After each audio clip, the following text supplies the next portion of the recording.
Alauna ng madaling araw, Buendia flyover, southbound hindi madaanan. Yan o, ano kaya nangyari dito? May rescue. Ayun, may kotse na. Ba't nakabaliktad yung kotse na yan?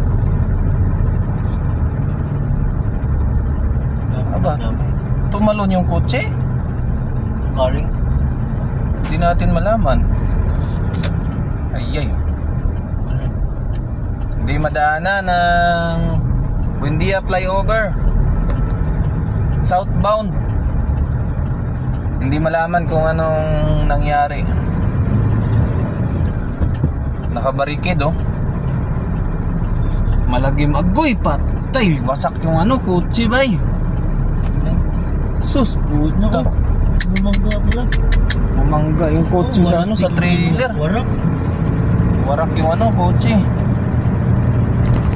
Kaya sinirado itong Buendia flyover na to sa southbound. Grabe, disgrasya. Alauna na madaling araw. Turing yan tapos na. Sumalpok din sa ano. Oo. Kaya ingat tayo palagi mga buddy. Ingat. Nagbuhangin. Naku, napaka wasak yung harapan ng ano. Parang Fortuner o Montero.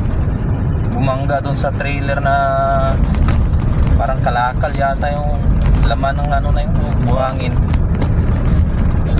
Yan o, sobrang traffic sa Buendia flyover, sa ilalim ang daan.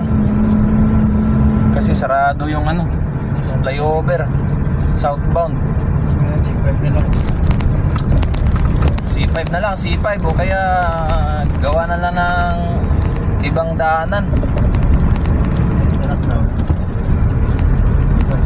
Napaka-traffic oh. Oras, 1:20 ng madaling araw. Napaka-traffic ang Osmeña Highway southbound. Sobrang traffic dahil dun sa aksidente sa itaas ng Buendia flyover southbound. Napaka-traffic mga buddy. Yung mga paluwas ng south na nasa inlex pa, mag C5 na lang kayo dahil napaka-traffic oh. May tropa tayong naipit oh. May kasama tayong RVL na naipit sa traffic. So yan ang update mga buds. Papunta kaming Sentro Novaliches QC. Yan.